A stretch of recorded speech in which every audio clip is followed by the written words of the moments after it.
Hello and welcome everybody to the latest edition of Midweek Matters. Today, I'm joined again by Charlie White. It's good to see you again, Jimmy. You've been away for a few days. Yeah, a couple of days, yeah. In England. Trip. What were you doing over there? James Roby's retirement gala? Not quite a retirement gala. No, he was just having a little little get-together with some former teammates at the Bridewell pub in Liverpool, one of my favourite pubs on the planet, actually. Is it? Great pub. Yeah, and so I went. So I was home for a grand total of 4 days. I was away for 6. Did you get on English time zone or did you stay on Australian time zone while you were there? No, well, like literally, Charlie, this time last week, I was here. Yeah, I know. So, you know. But I mean, were you going to sleep early in England and getting accustomed to England time, or were you sort of staying on the Australian time zone? Well, it wasn't like staying on Australian time zone. I was just, when I was tired, I was sleeping. Yeah. And when I wasn't, I was awake. You were drinking. I was drinking, yeah. So, yeah, I didn't really adjust, but I did, if that makes sense. Yeah. And I did have plenty to do while I was there. Well, So you've come straight back in, you're working. We've just recorded a podcast. It's a little series that's going to come sort of start of next year when we come back. Weekly episode that's going to drop. It's, it's what happens on tour doesn't stay on tour. We're still working out the name, but it's different tournaments, international footy tours that have happened. We're getting the couple of members of these touring parties to come together and share the stories both on and off the field. We record the first one today. yeah, with It's going to be very good. Aaron Woods, Wade Graham, talking all things the 2017 World Cup. Fascinating conversation. Bit tough for me. Yeah. Brings back a few bad memories, but that's okay. Yeah. It was interesting to sit and chat with them. But Charlie, not like you, I don't carry on after a little overseas Well, man, trip. I came from England. I literally was back here the same day as my flight. You've at least had a day to recover, and you you did try and move these podcasts that we did today to later in the week. You did try and do that because you were tired. And even just before we started this, we're just like brainstorming topics. We're trying to bring you guys like best rugby league show possible, and you're like, can we just start so I can go home? So you have been carrying on a little bit. No, I came in here fresh off the plane, literally no sleep, just straight in here. You came from Bali? No. England. I came the day after England. Bali's like, for Bali, it's like a 6-hour flight, not a big deal. All right. You know? Okay, maybe you're right. But anyway, I had a fantastic trip home to England. James Roby, my favourite ever teammate. Is he your favourite? Oh, without doubt. Like the best player I've ever played with. Like what a guy. So is that due to how he is? It's just like personality-wise, or the way? Because obviously hooker and front rowers have a very special relationship, don't they? Anyway, but yeah, and we came through together as well. Right. You know what I mean? So I actually played with them at amateur level for a year, and a few representative teams when we were growing up, and got to play at St Helens together, and then he was what a player and what a career he's had, and not your typical rugby league player either, which I think adds to it a little bit. What do you mean by that? Like physically, or just certainly not physically? Yeah, he didn't make too many rep teams growing up. Not a lot was expected. And he's gone on to be, I think, and it's only off what I know. It's not based off any prior history. I think he's England Rugby League's greatest ever player. Right. But he's just, and also if you look at, like, he was never like entrenched in rugby. He wouldn't watch too much of it, which isn't the right thing to do. Like, he's not like that. He's a great example setter of like the standards that he pushes and like his work ethic and everything like that. But he wasn't like this big like rugby nerd. He didn't watch like too much of the things over here where I was like engrossed in it. And he had this really good ability to like switch it on, switch it off. But it wasn't like, he like his body was immaculate. He always took great care of himself. But in terms of like being like a footballer, he just backed his ability. I think that's what it comes down to. And like, what a player. He did some freakish thing on the football field. Do you know what he's up to now that he's retiring? Is he staying with St Helens in coaching, or is he taking a step back from the game? No, he's going to go and do a role with St Helens with the first team, in like sort of a hybrid assistant coach slash like cultural leadership development, cool. and all that sort of stuff. So there's no greater person to do it than him. You also caught up with his teammate Jack Wellesby while you're over there, and that will be coming out on Sunday. Yes, I did. Nice little work trip or little tax write-off. So, yeah, thanks. I actually said to Jack after the interview, I was like, thanks for this, mate, because you've saved me a couple of dollars. So, yeah, caught up with him. It was funny, actually. So, the night before, I was in the pub with Paul Wellens, who's the head coach of St Helens. We're like really good friends. We're having a beer and a couple of other mates there. And I before Wello got there, I'd said to a couple of the lads, like, oh, I'm recording Wellesby tomorrow. I was like, do you reckon I should tell Wello?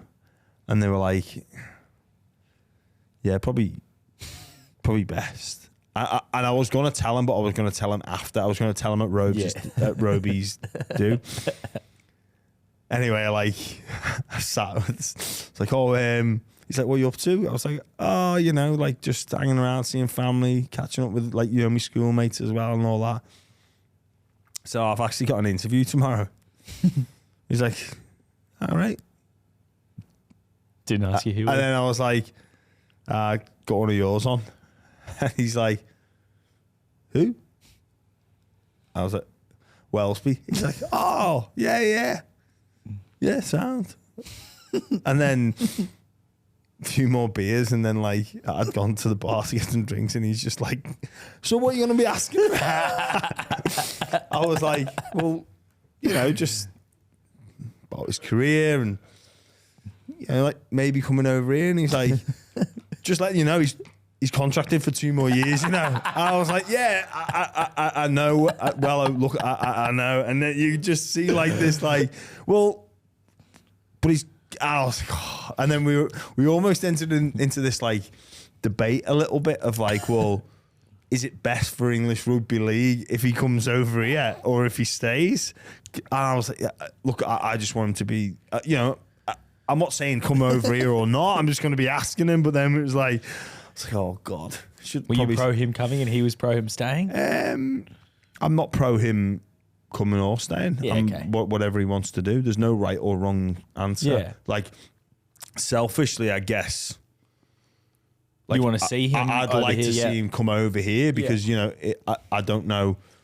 I think the English players and especially the outside backs are still earning their respect. And I think he'd come over here and he'd absolutely carve up.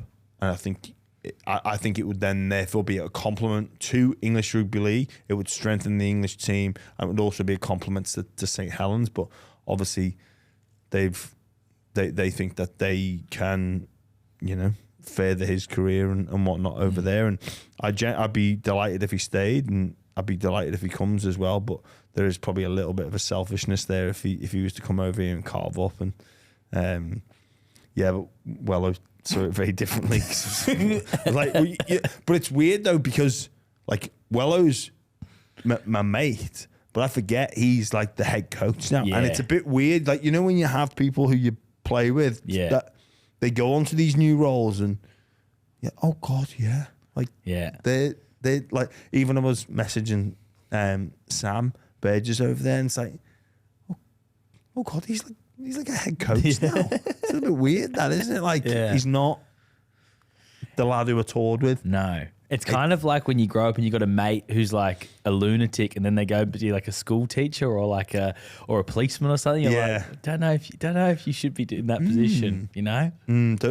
I've got a couple of friends like that and you're like, right. Yeah. Interesting. Teaching. Those kids are doomed. But Rockbusters last week, obviously I now know the answer. I didn't know it when you did it, but sorry, just a couple of things. Yeah. I've in reflection from my trip, a couple of the lads I've been with not happy with the pronunciation of how I say Ladbrokes. Ladbrokes. No, Ladbroke. no. See, it's in England. it's- I know, because I went up to England as well. My English family were like, why do you guys say Ladbrokes differently? But in England, they say Ladbrokes, don't they? Yeah, Ladbrokes. Yeah, but it's Ladbrokes over here in Australia. Well, this is. I didn't really know. I was like, they were like, it's not a double O. Yeah. Well, I was like, it's. But what is it? Is I had it the same Ladbrokes? conversation with my family in England. What do we say? we say Ladbrokes. It's Brought to you by Ladbrokes. yeah, but that's Ladbrokes. That's how you say it over here. No, it's I not know- Ladbrokes. That's the English say it differently. Well, It's maybe Ladbrokes. we need to start calling it Ladbrokes here. Nah, we say Ladbrokes. Or Ladbrokes then. Yeah, Right, no, bro, we should say it Ladbrokes. No, I'm not should. saying Ladbrokes. No, it's- Ladbrokes. Nah, Ladbrokes. Well, we need to do it. It's No. cultural appropriation. That will just send us Ladbroke if we don't say Ladbroke. You reckon? Yeah, You reckon Tommy Hackett I reckon they like it. They, rescind? yeah, Or like, rescind. because surely our listeners there, they'd be like, what gambling partner is that? They're not going to look it up and go, Hey, we're more focused on our Australian audience anyway. Just Yeah. kidding. Just kidding. We love all audience. Well, it is weird though. Well, like, you wouldn't say Tooheys, would you? Like, just because that's how they say it in What? England, say you just say it. You say Tooheys. it how it's meant to be. How it's said over here. Tooheys. Tooheys. They might say Tooheys in England. I don't know. But I told my English family to get stuffed. Did you? Yeah, it's Ladbrokes over here. That's the country we're in. You know what though? Someone's been criticizing me about the way I say one and one. So like I say the number one like that one, but I think that's like an English thing for like I say One. weird. Yeah, like one. So I mean this maybe is sounding weird in my head now, but I understand it because I say it weird. So I'm sorry for saying that weird. It's like it's part of my weird English words that come out from time to time. So we're brought to you by Ladbrokes and Tooheys. Ladbroke. And can't forget about Athletic Greenies. Greenies. One. What? Yeah. AG1. We're going to take a quick break from this podcast to talk to you about AG1. Now, this is a product I've been taking for over a year now, and I absolutely love it. It gives me all of my daily nutritional needs in one easy drink. All you have to do is put in 1 scoop of AG1 into a nice cold glass of water, and you are set for the rest of the day. The cupboard has been cleaned out of tablets and powders because all my needs are met by AG1. The power of routine cannot be underestimated, and we all know how small habits lead to big wins. Some of those big wins for me have included better gut health. My clarity, especially in the afternoon, has improved so much. Gone has the mid-afternoon slump. AG1 is a foundational nutritional supplement. Now, as humans, we all share that same basic foundational needs. That's where AG1 take care of everything. This supports your body's needs like nutrient replenishment, gut optimization, stress management, and immune support. AG1 is the supplement I trust to provide the support my body needs daily. And that's why they've been a partner and I've been a user for so long. If you want to take ownership of your health, it starts with AG1, a buy-round exclusive. If you try AG1, you get a free 1-year supply of vitamin D3, K2, and 5 free AG1 travel packs with your first purchase. Go to drinkag1.com/buy-round. That's drinkag1.com/buy-round for our exclusive Australia-wide offer. Check it out. Rockbuster, your answer for last week. By Well, the way. hang on. We'll go back as another. Here's a predicament to have stayed at my sister's house. Yeah. She didn't have a toilet brush. Why not? Don't know. Didn't ask. Just left. Oh, that's gross. See, we actually, my missus recently threw out our toilet brush and just threw it out because it was dirty or whatever. It needed replacing. Yeah. But like you can't You don't throw throw out out a toothbrush before- without buying one. No. Yeah, that annoyed me a lot. There's an order there. Yeah. That's important. Yeah, Task order. yeah. Task order is very important. Yeah. Like, task for the day, whatever it may be, high to low, Yeah. or sometimes you just get some of the little things, avoid the big things. But if you're planning on throwing out your toilet brush, Have it replaced. you've got to have a replacement. Yeah. And also, her whole thing was like, oh, we've had it for a couple of months. We need to throw it out. Yeah, no, I know. This is where, because I reckon I went my whole life in childhood and we had one toilet brush. One toothbrush. We had one toilet brush, I reckon, my whole childhood that stayed with us for like years and years and years. And my girlfriend's like wanted to throw it out after 2 months. So I'm like, why are you doing that? And then I Googled it and it says you should throw them out every 6 weeks. But then I'm all about the environment, so you make it last. Yeah, and also that's the toilet brush industry trying to make you buy more toilet brushes than you need. Yeah, it's not like a toothbrush. Yeah, like in terms of like, the bristles may go and it can't do the job. I mean, if it can clean, it's there to scrape. It's there to scrape. Yeah, it's not there to like, a bit of elbow grease. If the bristles go a bit frayed, then you just crack on. Our audience might not care about this, but I actually cleaned the toilet yesterday. So bravo to me. I cleaned the Byrad's toilet. It was disgusting. Jimmy's got some gut issues, which he's working on with AG1. We're just fixing it up. All those gut issues have been solved, Charlie, thanks to AG1.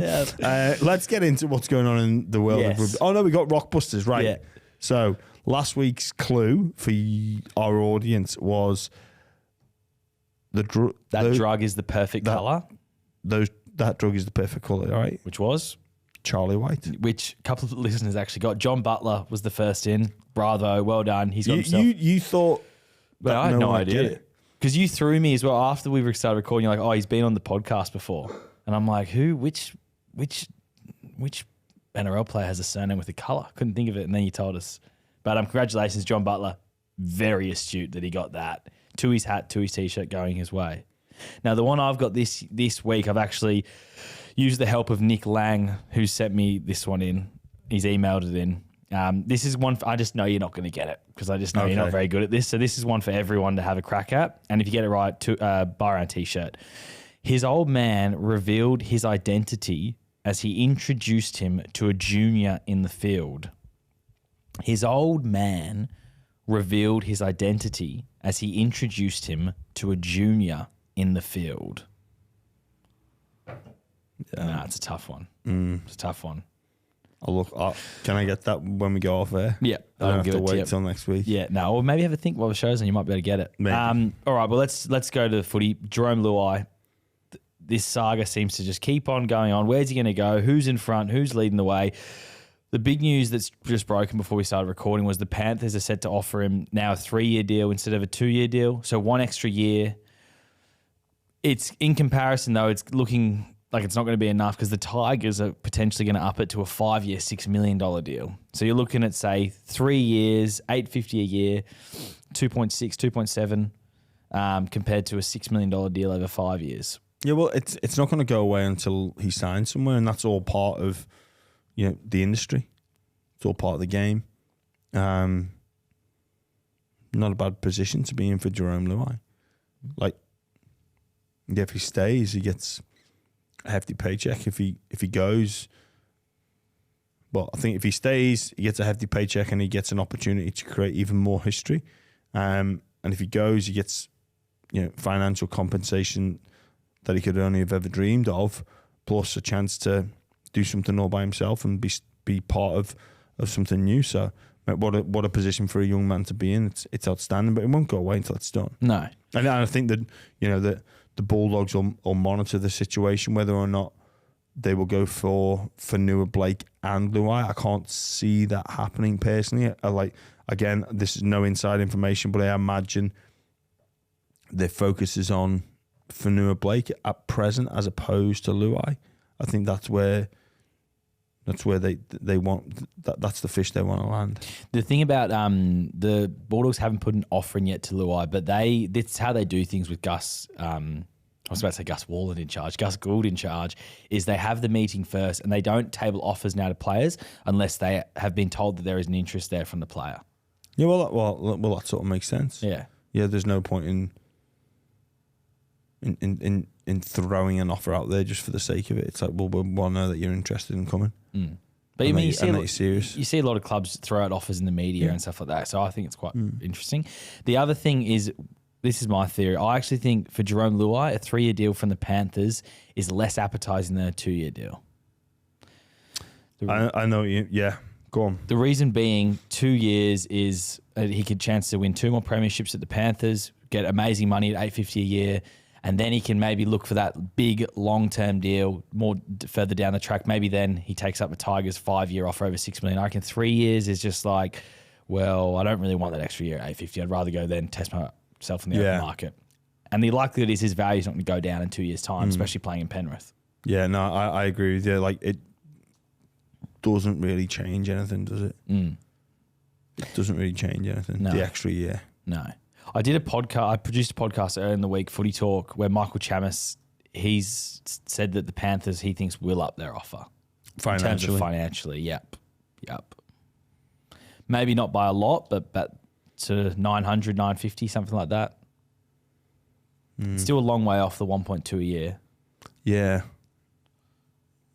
Oh, yeah, of course it is, but I don't know.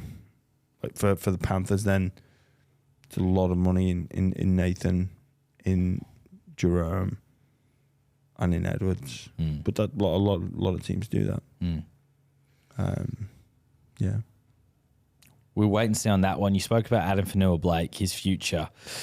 Now, the interesting thing that with this whole saga is he's going to be released on compassionate grounds. However, the clubs that he's speaking to, he's demanding more money from than he's currently on. He's on just under $1 million a year at New Zealand. Should we have a system where you can sort of go and demand more money? Well, you can. There's no harm in asking. No, but I mean, should we have it like that? Like, if someone's getting released on compassionate grounds, should they just pick up the contract he's on? Right. Okay. So you're saying that this could be, in effect, like tampering to stop the potential tampering. Yeah. I'm not saying that it is like that, yeah, but I'm saying you could argue that. Yeah, it would stop anything like that happening. Yeah. Because, I mean, I personally, there's been like a bit of criticism around that. I think if you're going to let him go, feel free to like negotiate a new contract. Like, I mean. Oh, you think he should be able to? Yeah, I think so. I think it's silly to criticise it. You don't have to let him go on compassionate grounds. If I'm the Warriors, I probably wouldn't let Fonua-Blake go. Because you don't really. Because you're incompassionate. Well, no, it's like, it is what it is. He signed a contract. I don't know what's going, like. Yeah. It depends what's going on in his personal life, obviously. But if I'm the club, why would you let one of your best players go? Yeah, you're not doing it so he can go and get more money. Yeah. But look, I'm sure there's legitimate reason. But yeah, I don't know. You've stumped me a little bit there on whether or not he should be allowed to get more money. I mean, like instinctively, I would have said, well, it's fine. Like he can only ask. But then I think there may be something, you know, let's go look into the future. Say Jackson Ford, for instance, is at the Warriors on what would be a really good deal favour for the Warriors. Like it's advantage Warriors there. Like he could be approached by a Sydney club, and the underlying obviously, look, you'd want to be like, look, Jackson, we want to bring Jackson Ford over because he's played really well, but also we'll give him more money. They relay that message to Jackson Ford.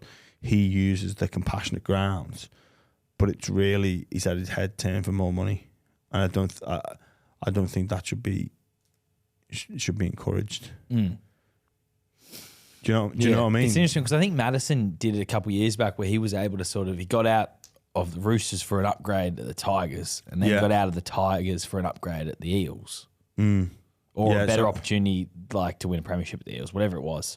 I don't know. I think when you've got these contracts locked in, I can understand why people would want to have the system. But if a club's then prepared to release them from the contract, it should be then, free ball. Yeah, I know what you're saying, but then, well, this is where all that tapping up comes into play. Yeah. Just advocate for a release, and then you get more money, which is not something I think we should be doing as a game. Yeah. Just quickly before we move on from Fonua-Blake, which Sydney club do you think needs him the most? Bulldogs. Not the Dragons. No. Do you think the Bulldogs need it because you obviously want him to go play for the Bulldogs? No, I just think if you look at like senior middle forward, they're desperate for one, aren't they? The Bulldogs, that's a key piece in their jigsaw. I think no doubt the Dragons would like him as well to to give Blake Lawrie some help up there. Yeah. There's not much between them. It was just There is talk that the Warriors obviously want some compensation in return in terms of players.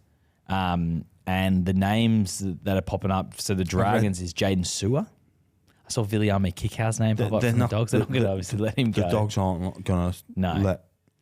But, I mean, they've got a lot of now outside backs. Could they let one of their sort of up-and-coming outside backs go? Would you let not saying he would want to go, but a Jacob Carraz? It's hard to figure out, isn't it? Like, it's not the same as another Sydney club.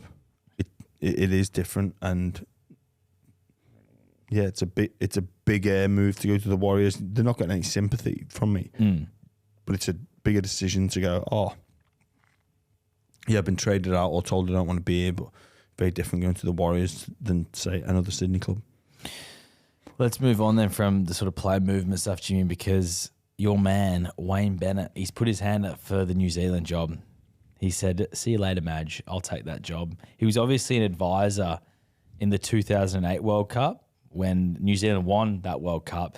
A lot of people, I think, you see the images of Wayne Bennett there hugging all the players, and you sort of think Wayne Bennett was the head coach of that tournament. But obviously it was Stephen Kearney, but he played a major role as advisor. I think I've heard Adam Blair tell a story that when they won the semi-final, all the talk was about Australia. Australia are going to, carve up the great World Cup for Australia. No one was talking about New Zealand.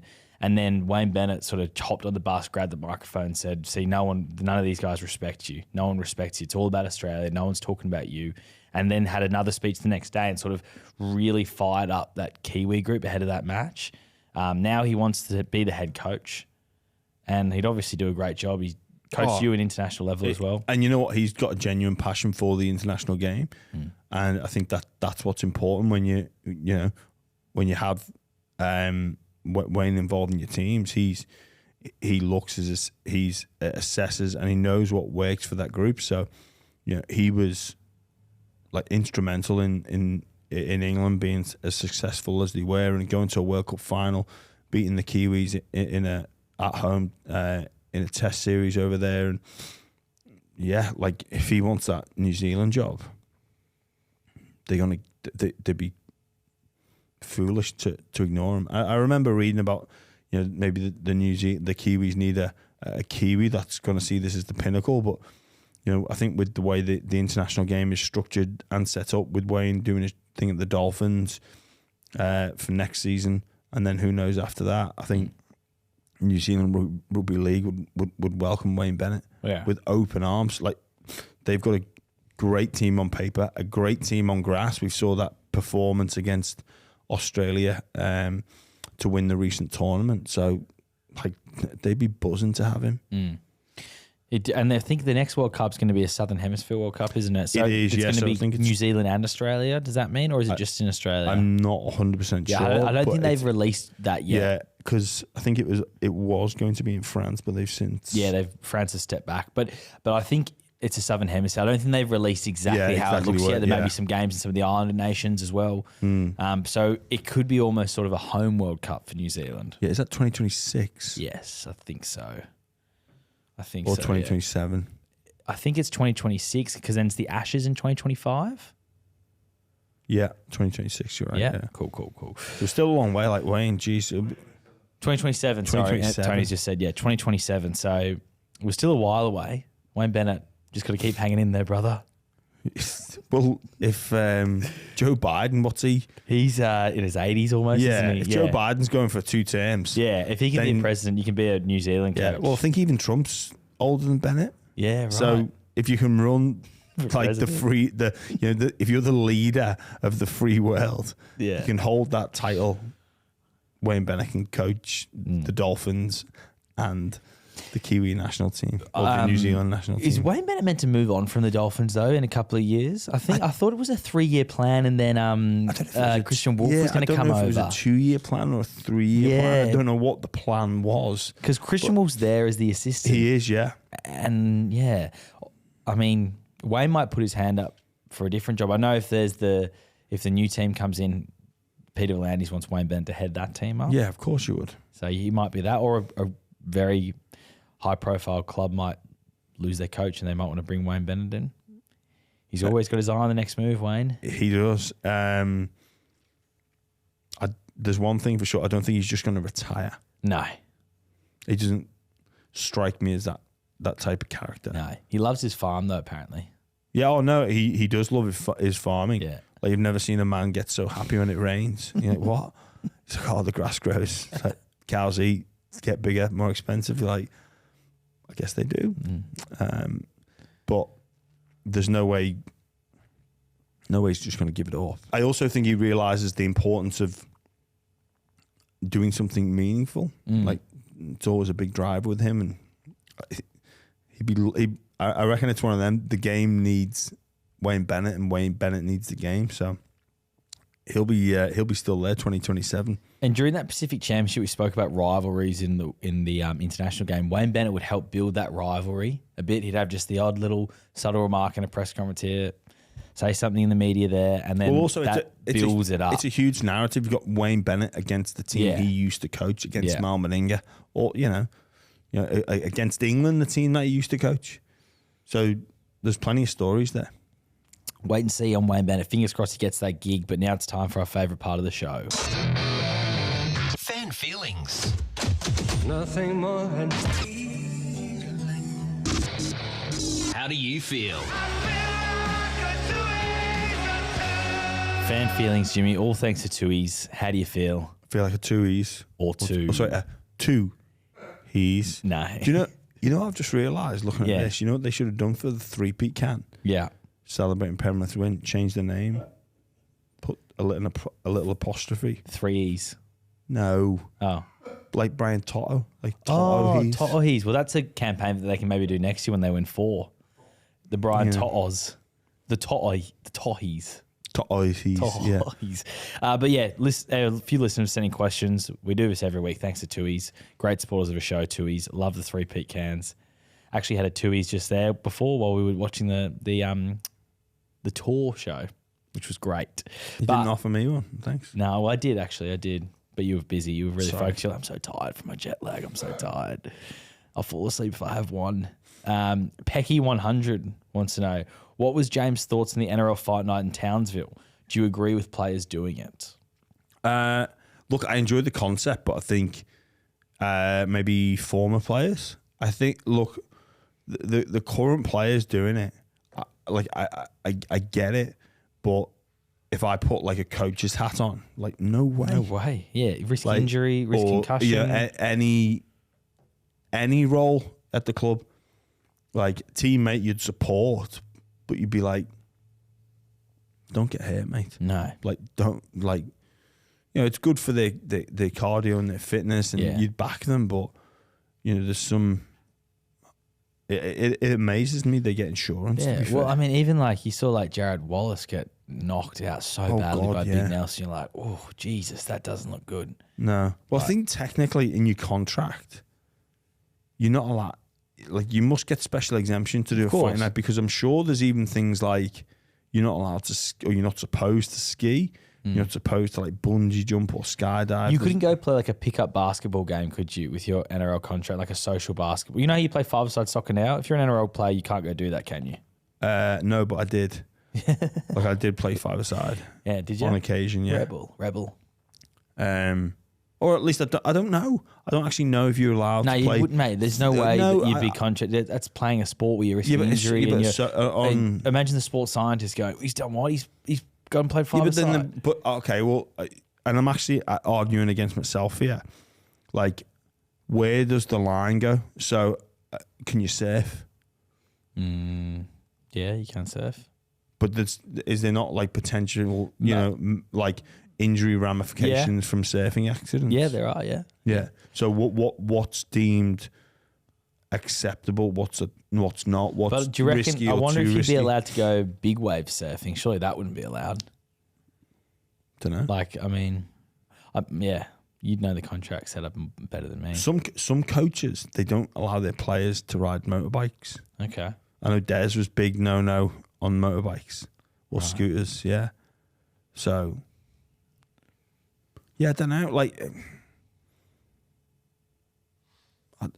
it's a tough one. How much responsibility do you give your playing group or your players to say, that's all right, you're going to earn, and also that extra dollar and that experience and that that sense of achievement by entering a sport like boxing. Yeah, I'm arguing against myself. If you had a player who you knew, like, put your coach hat on, if you had a player who during the off season just lost their way every single time, they just gained the pounds, and they were like, and this was a way to keep them straight and narrow, you can understand letting them do that. Yeah, just say, like, look, this is your time off. Yeah. You're not. You can, and then if they're training for a boxing fight, they're going to be in better shape for you. You'd imagine. Yeah, it's an interesting one, that. Or you say to them, "What are you getting for this fight? 50? Okay, all right, give me 10. You can do it." That says a lot about you, Charlie. Yeah, I don't know. Like, instantly, I'd be like, no, but then there's caveats to it, and then what is okay? Like, how much do you say, like, don't do this, don't do that? Like, it's your time off. I've got to trust you to do what you got to do. You'd just be like, I know, like, coaches, or there are some coaches that are, like, not the biggest fans of the international game because of the load and the potential injuries that can happen if you're playing internationals. And we've even seen, like, clubs get salary cap dispensation for injuries that happen in and around representative football. So it's an interesting one. Like,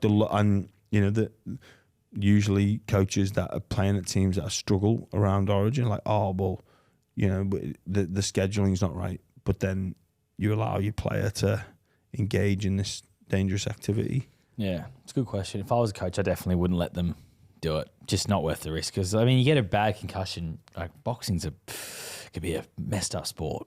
You get hit in the wrong spot, it could be career over. Not worth the risk, I think. But next question from Lachlan T. Kennedy. One thing you wish you could change about your career, knowing what you know now? Oh, good question, Charlie. I don't think there is. Obviously, you wish you'd win some games that you lost, but is there a moment, like, how you replay games? They're like, oh, if only I did this in that moment, what would have happened? Yes, but it was the right decision at the moment. At the moment, but if I knew. What a question. If how we just did that 2017 World Cup chat and the boys spoke about Josh Dugan's ankle tap. Yeah. Could you change that moment of Josh Dugan misses the ankle tap? Oh, yeah. That's something you could change about your career? Well, it's not, because I couldn't change Josh's thing. I couldn't even change whatever I did. But it's a moment in your career. Oh, that I'd like the outcome change. Yeah, 100%. But in terms of the decision, so I remember my last game at St. Helens before I came over here, 2011 grand final. We were up, and then I think I had Leeds. I don't know if it hit the kickoff out on the full, or we got a penalty like on around halfway. We had a decent kicker in the team, and I was skipper, said take the 2, which was the right decision. But then subsequently from that ball going over and then the next kick off, we like lose two key players in that set. And I wonder if instead of taking the 2, if we'd have just kicked the ball down and put on another and gone for another try. But how did you lose them? Was it concussion? No, it was like freak injury, soft tissue injury. Yeah, that might have happened anyway. Yeah, it might have happened. You just don't know. Yeah, but that's. I was like, you should have just kicked it out. Should have just kicked a touch and went for the points. More points to try, but no, it was definitely the right decision to do at the time. Yeah, but can't live with regrets though, can you? No, you can't. But great question. Great question from Lachlan T. Kennedy. Next one from Owen Davies on Instagram. What's your favourite biscuit? Great question, Owen. Look, What's your favourite biscuit? I reckon the biscuit's dying off a bit. The biscuit's had its peak and it's fading away a little bit, isn't it? It is. Yeah. And I think it's something that, really, age demographic of biscuit consumption. You got like young kids, and when I mean like maybe 3 to about 10, and then 70 plus. Yeah. Like Choc chip cookies for the little ones, and then like a Scotch finger for the oldies. or Jammy Dodger. Yeah. Jaffa cake, does that count as a Jaffa cake biscuit? soft, Not so they're really. not mucking up their teeth. I was a fan of the mint slice back in the day. Yeah. The after eights as well. They're not a biscuit. Special occasion, you sort of fold it. Would you not call it? It's chocolate, isn't it? Chocolate. Yeah, It's an after dinner. But it's kind of a bit aperitif. it's kind of like in a palate- biscuit style packet. No, but it's like a palate cleanser. Yeah. Well, then, but I mean, mint slice is chocolate as well. Would you say that's a biscuit? I guess it is. Tim Tams are biscuits. But they're kind of chocolate. You know, I think. Look, enjoy a hobnob. chocolate hobnobs. Yeah, or like the almost like hobnobs with a bit of cream in the middle. Oh yeah, I don't know those ones. Yeah. Fig rolls were a bit of a peak at one point. Chocolate digesters are pretty tough. They're pretty one to good. beat. Yeah. Have you ever had the Or just your bog standard chocolate chip cookie. Yeah, chocolate chip can't go Or wrong. your Oreos, you fire them off like. Yeah, Oreos. You don't see many Oreo packets anymore. There was a period where Oreo was like probably making so much money, one of the most like consumed things in the world. And like, I reckon I haven't seen an Oreo in years. I don't even know if I've seen them in the store. They're obviously there, but I'm just not looking for them. But Yeah. Because you're not in that age demographic, are you? Nah. I can remember when Oreos were a very much American only thing. Yeah, and people would like twist- bring them back from America, like, oh, I've got Oreos, and then Twist it, lick it, dunk it. Was that the same? I don't know. The other one, if you need a good biscuit, actually, IKEA. They have this little biscuit, which is like chocolate in the middle. And it's good stuff, everyone. Biscuit chat, hey? Yeah. from IKEA, not just known for their furniture. It's the off season. It is the off season. Can someone do something crazy in rugby league for us to chat about? Because otherwise, we're gonna have to talk this crap. But I think that just about wraps us up, Charlie. Yeah, good luck with that Rockbuster. It's a tough one. Even reading it back, I got myself a little bit confused, to be Go on, honest. give us it again. I'll give it to you again one more time for the people in the back.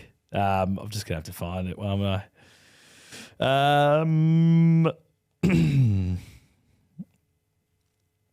Here we go. From Nick Lang.